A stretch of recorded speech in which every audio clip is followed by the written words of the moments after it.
Back our channel. நம்ம இந்த வீடியோவில் இன்றைக்கி பார்க்க போகிற அப்டேட் என்ன அப்படின்னு பார்த்தீங்கன்னா, நம்ம கார்த்திகை தீபம் சீரியலுடைய ஒரு சூப்பரான ப்ரோமோ ரிவ்யூ தான் இந்த வீடியோவில் நம்ம பார்க்க போகிறோங்க. நம்ம சேனலை மறக்காமல் சப்ஸ்கிரைப் பண்ணிவிடுங்க. பக்கத்தில் பெல் ஐக்கான் இருக்கும், அதையும் ப்ரெஸ் பண்ணிவிடுங்க. வாங்க வீடியோக்குள்ளார போகலாம்.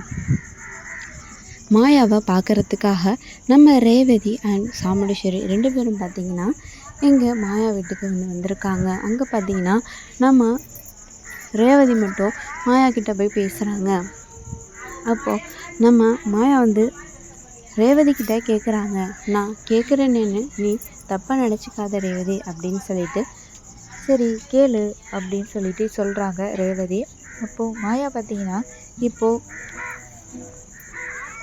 மகேஷ் வந்துட்டான், அவன் கிடச்சிட்டான் அப்படின்னா அவனை நீ கல்யாணம் பண்ணிப்பியா அப்படின்னு சொல்லி கேட்குறாங்க மாயா. நம்ம ரேவதி அப்படியே சைலண்ட் ஆகிட்டாங்க. இன்னொரு பக்கம் சாமுண்டீஸ்வரி ஜன்னல் வழியாக இவங்க பேசுகிறத கேட்டுட்ருக்காங்க. சாமுண்டீஸ்வரி பயங்கர ஷாக்கிங் ஆயிடுறாங்க.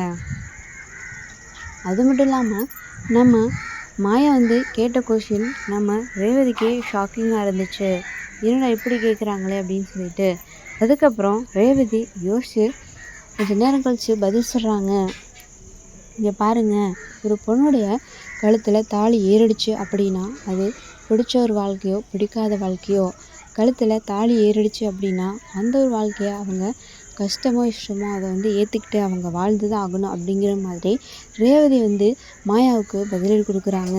இதை கேட்டுட்டு சாமுண்டீஸ்வரி ஜன்னல் பக்கத்தில் நின்று ரொம்பவே சந்தோஷப்படுறாங்க. நம்ம பொண்ணு பரவாயில்ல, கண்டிப்பாக இந்த வாழ்க்கையை நல்லா வாழ்வா அப்படின்னு சொல்லிட்டு எனக்கு நம்பிக்கை இருக்குன்ற மாதிரி அவங்க ரொம்பவே சந்தோஷப்படுறாங்க.